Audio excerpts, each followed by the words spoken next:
Pride and Prejudice, Chapter 28.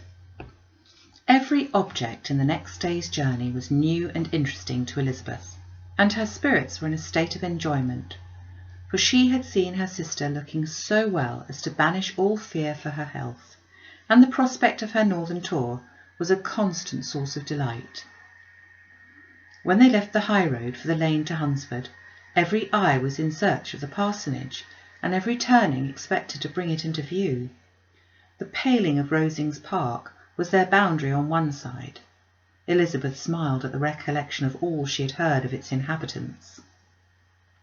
At length the parsonage was discernible, the garden sloping to the road, the house standing in it, the green pales and the laurel hedge, everything declared they were arriving. Mr. Collins and Charlotte appeared at the door, and the carriage stopped at the small gate, which led by a short gravel walk to the house, amidst the nods and smiles of the whole party. In a moment they were all out of the chaise, rejoicing at the sight of each other. Mrs. Collins welcomed her friend with the liveliest pleasure, and Elizabeth was more and more satisfied with coming when she found herself so affectionately received. She saw instantly that her cousin's manners were not altered by his marriage. His formal civility was just what it had been, and he detained her some minutes at the gate to hear and satisfy his inquiries after all the family. They were then, with no other delay than his pointing out the neatness of the entrance, taken into the house, and as soon as they were in the parlour, he welcomed them a second time with ostentatious formality to his humble abode, and punctually repeated all his wife's offers of refreshment. Elizabeth was prepared to see him in his glory, and she could not help fancying that in displaying the good proportions of the room, its aspect and its furniture, he addressed himself particularly to her, as if wishing to make her feel what she had lost in refusing him. But though everything seemed neat and comfortable, she was not able to gratify him by any sigh of repentance, and rather looked with wonder at her friend that she could have so cheerful an air with such a companion. When Mr. Collins said anything of which his wife might reasonably be ashamed, which certainly was not unseldom, she involuntarily turned her eye on Charlotte. Once or twice she could discern a faint blush, but in general Charlotte wisely did not hear.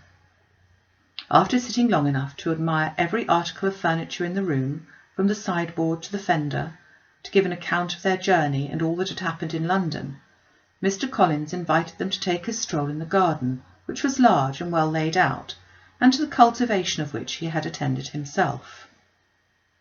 To work in his garden was one of his most respectable pleasures, and Elizabeth admired the command of countenance with which Charlotte talked of the healthfulness of the exercise, and owned she encouraged it as much as possible. Here, leading the way through every walk and crosswalk, and scarcely allowing them an interval to utter the praises he asked for, every view was pointed out with a minuteness which left beauty entirely behind. He could number the fields in every direction, and could tell how many trees there were in the most distant clump. But of all the views which his garden or which the country or the kingdom could boast, none were to be compared with the prospect of Rosings, afforded by an opening in the trees that bordered the park nearly opposite the front of his house. It was a handsome, modern building, well situated on rising ground.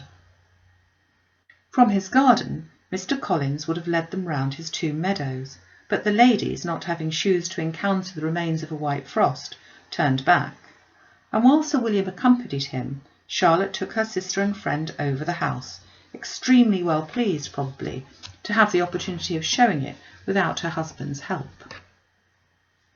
It was rather small, but well built and convenient, and everything was fitted up and arranged with a neatness and consistency of which Elizabeth gave Charlotte all the credit.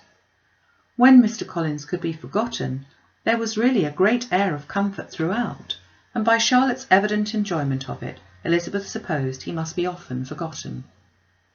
She had already learnt that Lady Catherine was still in the country. It was spoken of again while they were at dinner, when Mr. Collins, joining in, observed, "Yes, Miss Elizabeth, you will have the honour of seeing Lady Catherine de Bourgh on the ensuing Sunday at church, and I need not say you will be delighted with her. She is all affability and condescension, and I doubt not but you will be honoured with some portion of her notice when service is over. I have scarcely any hesitation in saying that she will include you and my sister Maria in every invitation with which she honours us during your stay here. Her behaviour to my dear Charlotte is charming. We dine at Rosings twice every week, and are never allowed to walk home. Her lady's carriage is regularly ordered for us. I should say one of her ladyship's carriages, for she has several. Lady Catherine is a very respectable, sensible woman indeed, added Charlotte, and a most attentive neighbour. Very true, my dear, that is exactly what I say. She is the sort of woman whom one cannot regard with too much deference. The evening was spent chiefly in talking over Hertfordshire news and telling again what had already been written, and when it closed, Elizabeth, in the solitude of her chamber, had to meditate upon Charlotte's degree of contentment, to understand her address in guiding, and composure in bearing with, her husband, and to acknowledge that it was all done very well. She had also to anticipate how her visit would pass, the quiet tenor of their usual employments, the vexatious interruptions of Mr. Collins, and the gaieties of their intercourse with Rosings. A lively imagination soon settled it all. About the middle of the next day, as she was in her room getting ready for a walk, a sudden noise below seemed to speak the whole house in confusion, and after listening a moment, she heard somebody running upstairs in a violent hurry and calling loudly after her. She opened the door and met Maria in the landing-place, who, breathless with agitation, cried out, "Oh, my dear Eliza, pray make haste and come into the dining-room, for there is such a sight to be seen. I will not tell you what it is. Make haste and come down this moment."